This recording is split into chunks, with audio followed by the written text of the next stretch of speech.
Geliefdes gemeente, vanoggend se skriflesing kom uit 'n baie moeilike teks uit.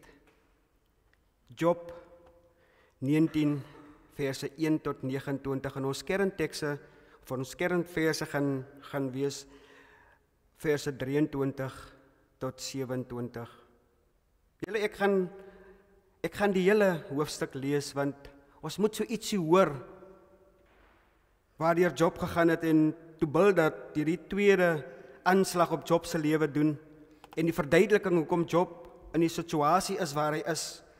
Wil ek tans net as ek die hele hoofstuk lees, dan gee ek sommer konteks, gee ek sommer oorsig oor wat Job gaan en ek glo ons almal ken die storie van Job. Maar voor ons die woord van die Here gaan lees en gaan voorhou, laat ons die gees van Jesus Christus, die Heilige Gees self innooi in ons bediening. Onse Vader wat in die hemel is, Here, aan U behoort alles. Soms gebeur dinge met ons, Here, waarvoor ons nie antwoorde het nie. Ek glo vandag, Jesus, gaan U na ons toe kom en U gaan vir ons 'n duidelike antwoord gee. Soms is dit 'n antwoord wat ons nie wil hoor nie, my God, maar dis 'n antwoord wat nodig is.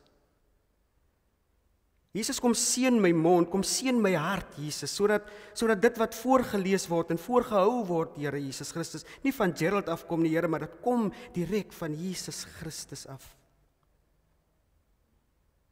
So vra ek, Here, dat nie vir my gesien sal word nie, maar dat U stem gehoor sal word. Kom seën die geleesde woord van die Here Jesus Christus. Amen.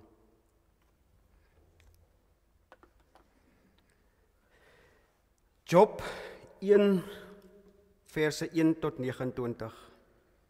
Job antwoord hier op Bildad se tweede betoog. Job het hierop gereageer en gesê: "Hoe lank gaan julle my nog tuister met my met woorde verbrysel? Dit is nou 10 keer dat julle my verneder, skaamteloos tuister julle my. As ek inderdaad onwetend gesondig het, is my onopsentlike sonde net my saak. As julle inderdaad bo my verhef, my verleentheid as bewys teen my wil aanvoer, besef dan dat dit God is wat my te nagekom het, en dat dit sy net is wat hy om my gespan het. Kyk, ek skree, geweerd, maar ek kry geen antwoord nie. Ek roep om hulp, maar daar is geen geregtigheid nie. Hy het my lewenspad met klippe versper, sodat ek nie verby kan kom nie. Oor my paai het hy die donker laat toesak. Hy het my van my waardigheid gestroop, die kroon van my kop verwyder. Hy het my aan elke kant afgebreek en ek moes gaan. Hy het my as een van sy teenstanders beskou. Sy troepe trek saam, hulle vul hulle beleringswal teen my op, reg rondom my woonplek slaan hulle laar op. My volksgenote het hy van my verwyder. Mense wat my ken, draai net eenvoudig van my af weg. My bloedverwante daag nie meer op nie, my vertrouelinge het my vergeet. Vreemdelinge wat by my huis, wat my tuis is, en my slavinne beskou my as 'n buitestander. In hulle oë as ek 'n vreemde. Na my slaaf roep ek, maar hy antwoord nie. Met my mond moet ek hom smeek, my asem is weer insukwekkend vir my vrou. Ek is walglik vir my broers en susters. Selfs jong seuns verwerp my. As ek wil opstaan, draai hulle die rug op my. Al my vertrouelinge vind my afstootlik. Hulle wat ek lief het teen my gedraai. Ek is net vel en been en ek gaan net my tandvleise oorhou. Kry my tog jammer. Kry my tog jammer. Ja, julle, my vriende, want dit is in die hand van God wat my getref het. Waarom vervolg julle my soos God en kry nie genoeg van my vleis nie? Kon my woorde nou maar neergeskryf word en 'n boekrol vasgelê word, met 'n ystergriffel en lood vir altyd in 'n rots gegraveer wees, maar ek weet, my losser leef. Uiteindelik sal hy op die aarde opstaan, nadat hy my vel so afgeskeer het, sal ek, 'n mens van vlees en bloed, God sien. Wat net ek sal sien, my eie oë, en niemand anders nie sal hom sien. My hele wese smag daarna. As julle dink, hoe sal ons hom vervolg? Die wortel van die saak is by hom te vind. Moet julle self die swaard vrees. Woede is immers 'n sondeskuld wat die swaard verdien, sodat julle kan weet dat daar oordeel is. Tot sover. Geliefdes gemeente, kykers, luisteraars, ons tema vanoggend is, al gebeur wat ook al, ek sal bly glo. Ons leef in 'n ontsettende moeilike tyd. Baie van ons leef in finansiële swaar kry. Werk is skaars. Ongeneeslike siektes bedreig ons lewens. Alleenheid word in aftreeoorde ervaar. Persone verloor geliefdes in ongelukke, rooftogte en in plaasmoorde. Die kerk voel kleiner, kerk voel armer, broser. En tussendeur moet ons ook nog hoor dat die kerk nie genoeg fondse het om haarself te onderhou nie. Intussen dit alles staan ons as gemeente, ons staan vas, maar ons raak ook moeg. Soms sonder vooruitsig. En met gedagtes, miskien moet die kerk sy deure toemaak. Ons vra, hoe hou mens vas wanneer die wêreld rondom jou uitmekaar uitval? Geliefdes, hoe doen ons dit wanneer my vrou, wanneer my man, wanneer my kinders deur siekte, ongeluk getref word? Hoe hou 'n mens vas wanneer ons bid? Wanneer jou partner, jou kinders siek is, maar jy sien die agteruitgaan van daardie persoon elke dag. En volgens ons kom die Here nie deur nie. Hoe hou ons vas, geliefdes? Ons gaan probeer om hierdie antwoord by Job te kry. Hierdie man was 'n goeie man, 'n man wat die Here gedien het, ryk man, 'n man wat alles in die wêreld besit het wat sy hart begeer het. Maar alles het hy geweet dat hy dit van die Here afgekry het. Eintlik wil ons die lewe van Job gehad, dat ons as Christene, ek sou myself sê, as ek die storie van Job van die begin af lees, dan envy ek Job se lewe, want hy het alles gehad. Maar hoe staan ek en jy wanneer daai alles van ons af weggevat word? Hoe dien ons dan die Here wanneer alles deur God weggevat word?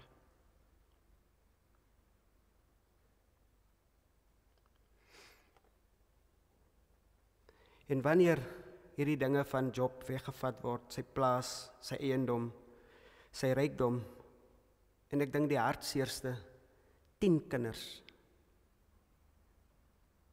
7 seuns, 3 dogters. Verbeel jou, iemand kom sê vanmiddag vir jou, jou kind gaan nie van die skool af kom nie, jy moet kom, jy moet lijkhuis toe kom, jou kind het gesterf. Jy dien die Here van die oggend tot die môre, dan gebeur hierdie dinge met jou. Job se liggaam breek ook. Sy hele liggaam word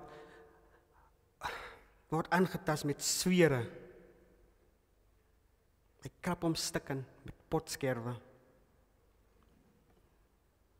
En dan kom sy vriende met hierdie skerp teologiese agtergronde wat ons as gelowiges eien vir onsself. Ons dink ons ken die Bybel en wanneer daar gebeurtenisse gebeur met iemand, dan sê ons die skrif sê so. Jy kom nie genoeg in die kerk nie, dit is hoekom jou lewe so uitmekaar uitval. Job, het jy reg gelees? Het jy bely? Is daar nie sonde wat die Here nie van weet nie? Hoe ironies, die Almagtige, die Alomwetende.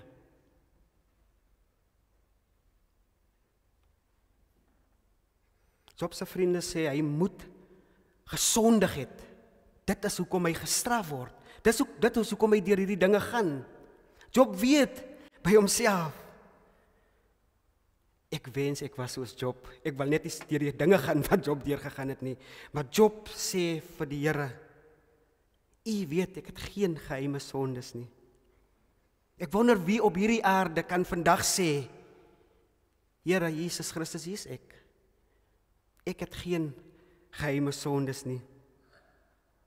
Job weet nie hoekom hy nou ly nie, hoekom laat die Here die lyding toe en in die vorm dat sy kinders moes sterf nie. Julle, hier is 'n antwoord in hierdie woord. Ons gaan by die antwoord kom. En ons antwoord is nie altyd noodwendig wanneer ons tans leef nie hier op aarde nie, maar intussen dan moet ons gereed wees om al hierdie ongemaklikhede en wanneer ons op die proef is, te kan sterk staan teen dit. Julle, nie een van ons leef sonder vrae in ons lewens nie. Ek moet amper sê, ek is die Here ewig dankbaar dat ek in 'n posisie is waar ek tans staan. Ek praat nie van ander predikante en ek praat van myself.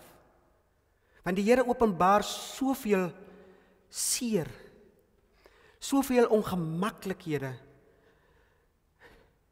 dat ek self voel dat ek in daardie ongemaklikhede in seer is. Ek voel die pyn van ander. Julle, dit is ironies, dit is die lekkerste deel van my roeping.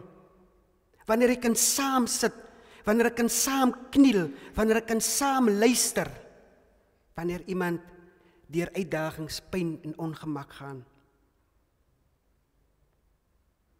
Hier in Oudtshoorn leef ons ook nie sonder vrae nie, in ons gemeente, in ons huise. Daar kom dae wat ons ook voel soos Job. Wanneer die bank se dreigbriewe kom, ons kan nie meer ons skuld betaal nie, want ons het ons werke verloor. Ons kan nie vir ons kinders sorg nie, want daar is nie geld om vir hulle te sorg nie. En wanneer die kerk se bankrekening ook kleiner raak, wanneer ons geloofsgemeenskap klein voel, wanneer ons bid en God is stil.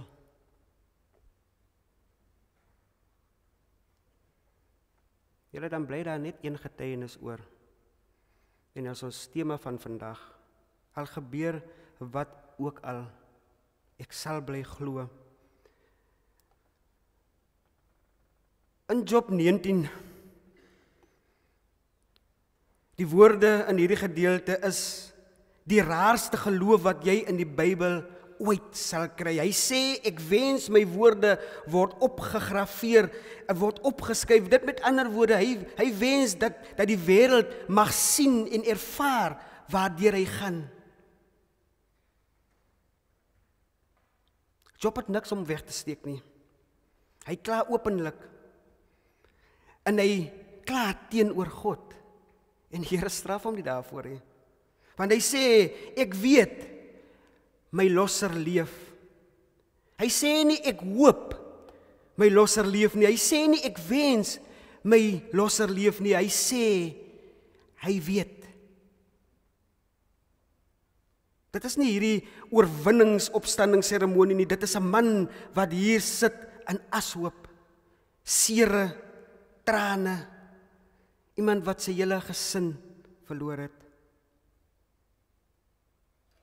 Hy sê, al verstaan ek niks, al voel God selfs soos my vyand, tog weet ek, hy weet, hy sê, hy weet, op een of ander manier, my losser leef. En wat bedoel Job? Wat beteken hierdie woord losser? In Hebreërs beteken dit 'n familielid, een wat vir jou intree, een wat in die saak vir jou dra, een wat jou naam en die nageslag beskerm. Dit is wat Job in die Here sien. Job se familie het hom gelos. Sy vriende het hom geoordeel. Ek hou van hierdie name. Elifas, Bildad, Sofas en Jalihi. Maar ons vergeet ook, dit was nie net sy vriende nie, dit was sy vrou ook. En as ons dit terugbring in vandag se lewe, dan sê ons jou gade, Kan man of vrou wees. Want sy vrou wou gehad dat Job moet God vervloek in hierdie tyd van swaar kry. Sy was immers die een wat saam met hom geleef het. Sy was immers die een wat gesien het hoeveel Job opoffer vir die Here. Maar haar geloof was swak. Elifas kom en hy sê Job ly omdat hy sonde gedoen het. Bildad kom en hy sê Job, hoekom bely jy nie jou sonde nie? Daarom jy gaan vrykom daarvan. Daarom dis hoekom jy ly, omdat jy nie bely nie. So ver kom en hy sê Job verdien om nog meer te ly vir sy sonde. Klink soos baie vriende van ons. Julle hier moet ietsie different. Die Here gebruik lyding om Job te leer en te vorm. Job sit alleen en hy sê God self sal my losser wees. En ironies is dat Job daag vir God hier uit, maar hy glo sal ook die een wees wat hom sal verdedig. Hy vra vir God hoekom, maar hy weet ook dat God hom gaan verdedig in hierdie tyd, dat God die uitkoms sal wees. Julle, dit is ware geloof, 'n geloof wat weier om op te gee. En hierdie is nie 'n maklike geloof nie. Dit is 'n geloof van bid net.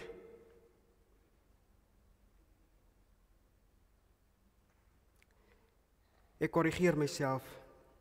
Dit is nie 'n geloof van net bid en alles sal oukei wees nie. Job leer ons hier iets anders. Geloof is om vas te hou aan God, selfs wanneer jy dit nie verstaan nie. Geloof is om God te roep, selfs aan antwoord hy nie. Geloof is om te protesteer en nie weg te hardloop nie. Geloof is om te sê, al gebeur wat ook al, ek sal bly glo. En in hierdie Suid-Afrikaanse tyd is dit die onsigbare geloof. Ons in hierdie land ken gelowiges wat alles verloor het. Ek luister of ek het gehoor van 'n storie van Angus Buchan. Godvreesende man. Evangelis wat skrik vir niks. Wat uit Zambië moes vlug.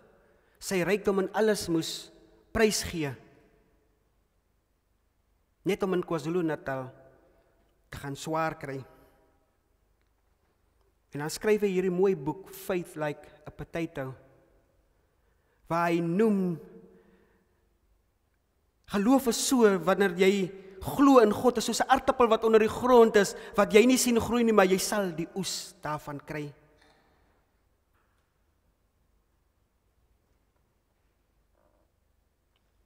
Ek moet bysê dat oom Angus het hard gewerk, het swaar gekry. Dink as een van sy kinders of sy voorman is sy kinders wat hulle verloor het op die plaas, wat oor die trekker geloop het, wat die trekker boor hom geloop het. Oom Angus het so 'n similar storie van Job. En tot vandag toe loof en prys oom Angus steeds die Here. En so kan elkeen van ons wat hier sit, ek glo, het 'n soort gelyke storie.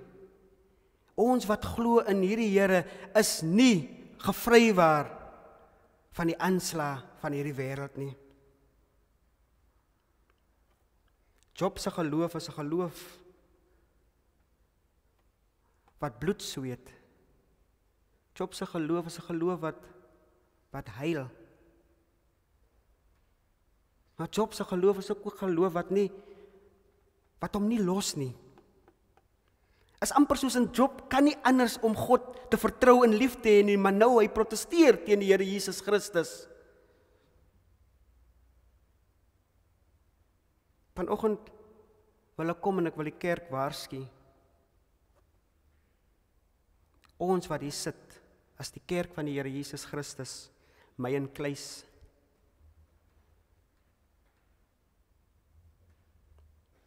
Wees versigtig dat jy nie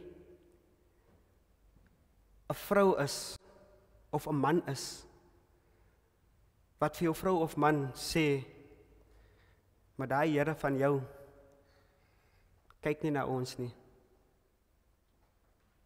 Wees versigtig dat ons nie 'n Elifas is nie, wat sê Job ly of daardie persoon ly omdat hy sonde gedoen het nie.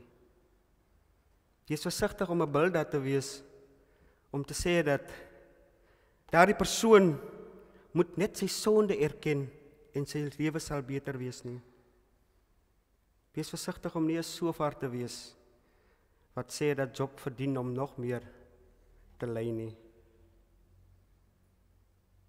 En nog minder, wees versigtig om 'n Elihu te wees wat wil sê die Here gebruik dit sodat jy dit kan leer. Dis is 'n verkeerde teologie wat ons as mens by mekaar leer. Job se vriende probeer hier God verdedig. Het klink amper vir my soos die skrifgeleerdes van destyds. Hulle het die woord geken, maar hulle het die woord nie geleef nie.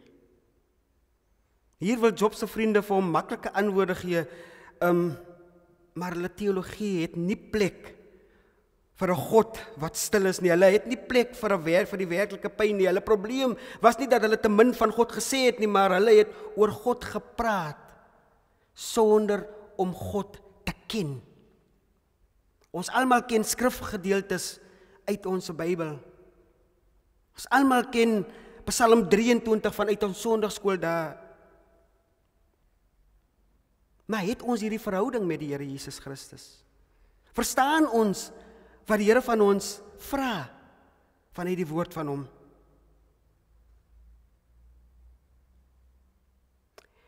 Julle Job se vriende praat hier oor sonde, maar hulle ignoreer waardeur Job eintlik gaan. Ons is die tipiese Job se vriende. Ons kom om vir jou te sê ek is jammer, maar wil jy nie dit? Het jy nie verkeerde besluite geneem nie? Ek dink jy nie jy moes dit gedoen het in plaas van dit nie? Ons kom om beter te weet, om daardie persoon se situasie van hom te verduidelik of van haar te verduidelik.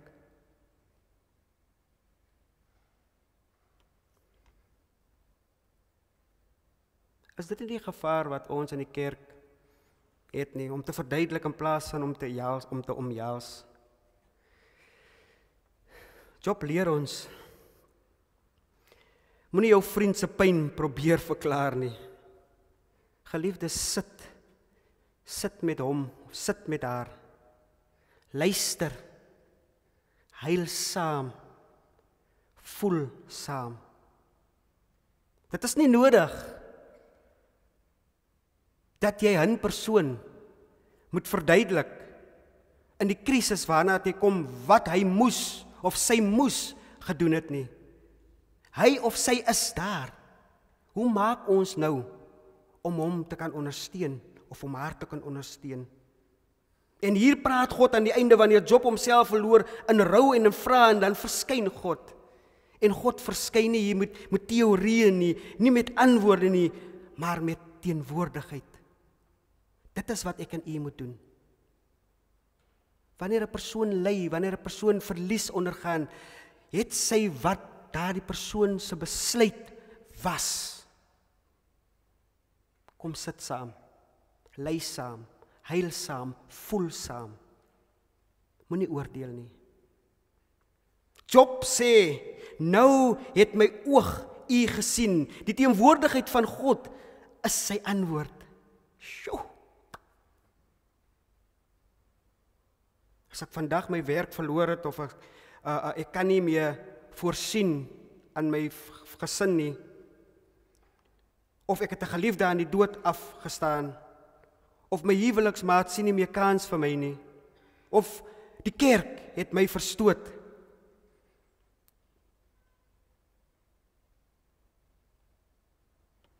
Kom die Here en hy sê, ek sit saam met jou. Die teenwoordigheid van God is hier Job se antwoord. Nie sy vrae word opgelos nie, maar sy verhouding met die lewende Here word hier herstel. Sy geloof verander nie sy omstandighede nie, maar dit verander die innerlike self, dat God hom luister en aan hom hoor. Julle, wat is hierdie storie vandag vir ons as gemeente? Ons het hierdie geneigtheid om te wil weet hoekom sekere dinge in 'n mens se lewe gebeur. Dit is asof daar iets is in die wêreld is wat dinge laat gebeur, soos ons thoughts. Geliefdes, tog is daar sekere gevolge waarvan ons geen oorsaak kan vind nie. Ons verwag dat Job 'n baie gelukkige man moet wees, ja. Omdat hy ryk was, baie besittings, groot familie. En vir 'n lang tyd was dit so. Maar dan kom daar 'n skok in Job se lewe deur pyn, verlies, waarmee Job getref word. Waarom gebeur hierdie afgryslike dinge met hierdie man? Ek het so kort lyntjie van my eie denke saamgevat uit hierdie hele storie uit. Hoekom gebeur hierdie dinge met Job? Dan kry ek een antwoord en ek gaan dit so ligtelik sê. Die Here het soveel vertroue in Job gehad, dat hy gesê het vir die Satan, gaan try jy maar. Kan die Here vandag van ek en u sê dat wanneer hy my huis, my besittings, my rykdom, my besigheid, my vrou, my kinders, my sekuriteit, wanneer die Here dit weg gaan vat, dink julle die Here sal eerlik kan antwoord en sê, ja, Satan, gaan vir Gerald.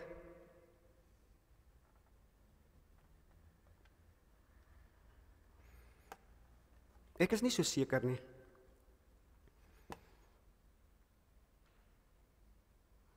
Ons leef in 'n tydperk van kitsoplossings. Ons het afgeleer om te wag, ons het afgeleer om geduld aan die dag te lê. Ons wil selfs hê dat geduld moet vinniger loop. Ons is hastig met alles. Maar die ding wat ons die vinnigste wil hê, my inkluis, is daai vinnige verligting van ongemak, daai vinnige verligting dat dinge gaan môre weer oukei wees. Ons wil vir hierdie pyn en ongemak 'n vinnige oplossing hê. Dit is so dat ons in die wêreld leef wat pyn vinnig wil verlig. Ons soek vinnige uitkomste, ons soek vinnige antwoorde. Job het nie vir dit gevra nie, gemeente. Sy geduld was swaar beproef. En Job het uiting gegee aan hierdie frustrasie van hom. Hy het ook uiting gegee aan die vriende se insaag oor wat met hom, hoekom hy daar is waar hy is. Hulle het geglo dat hy sy sonde moes bely. En Job kon nie verstaan hoekom hy deur hierdie pyn en deur hierdie lyding moes gaan nie. En toe praat die Here, maar nog steeds nie met 'n reguit antwoord nie. Die Here het nie net genoem dat dit beter is om God te ken as om antwoorde te hê nie. Ons soek daai antwoorde. Ons wil weet. Ja, julle, en dan kom die nuus wat ons nie wil eintlik hoor nie. Ons lei dikwels deur ons eie swak besluite. Soms is ons in 'n posisie waar ek beter kon gedoen het en gedink het. Maar Job se bereidwilligheid leer vir ek en vir u om die sondes, die keuses wat ons van bewus is, dat ons dit voor God sal lê. Ons leiding berei ons soms voor om ook later 'n spesiale taak te kan verrig. Ander kere mag dit gevolg wees van die aanval deur die Satan self. Ons weet nie altyd hoekom nie. Maar een ding moet ons altyd onthou, ons moet altyd vertrou of ons nou die antwoorde het of nie. Job leef ons in 'n tyd van geweldige veranderings. Ons self, ons leef in 'n tyd van onsekerheid, 'n tyd waar ons God nie hoor nie, 'n tyd waar dit voel asof ons op 'n ashoop is. Siektes, finansiële nood, droogte, kerke wat hulle deure toemaak, verlies.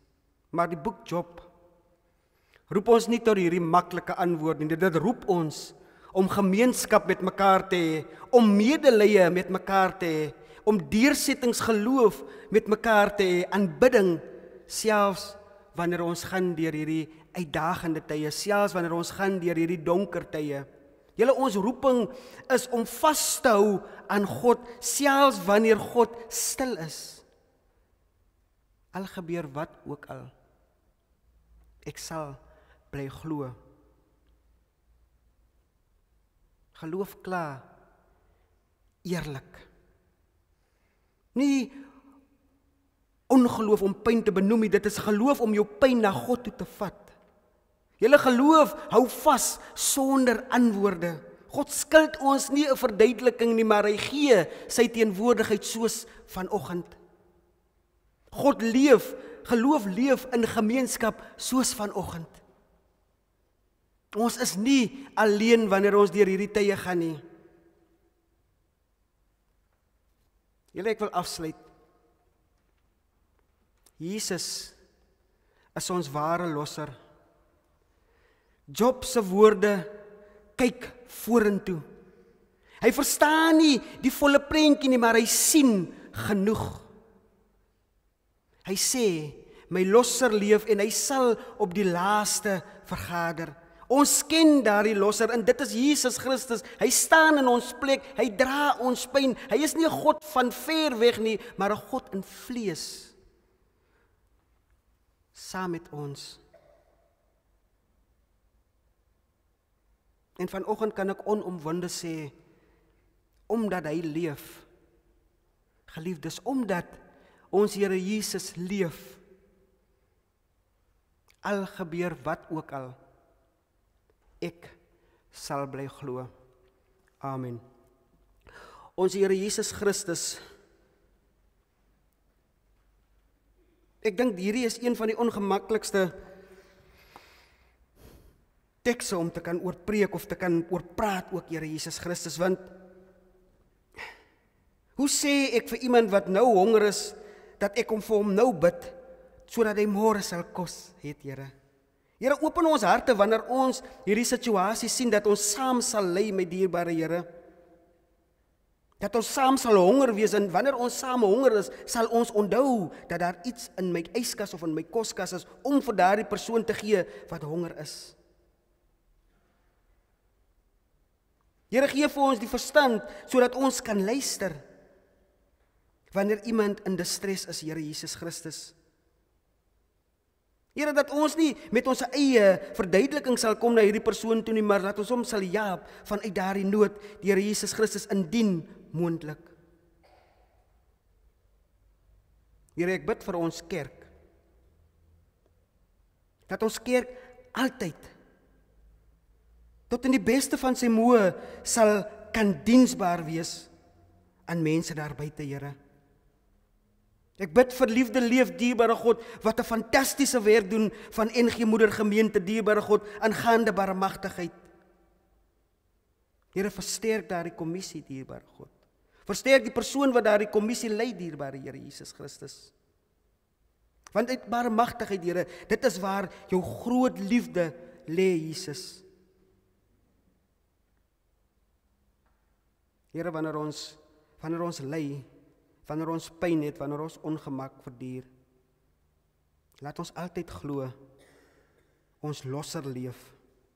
En laat ons bly staan met die feit dat al gebeur wat ook al, ek sal bly glo. Amen.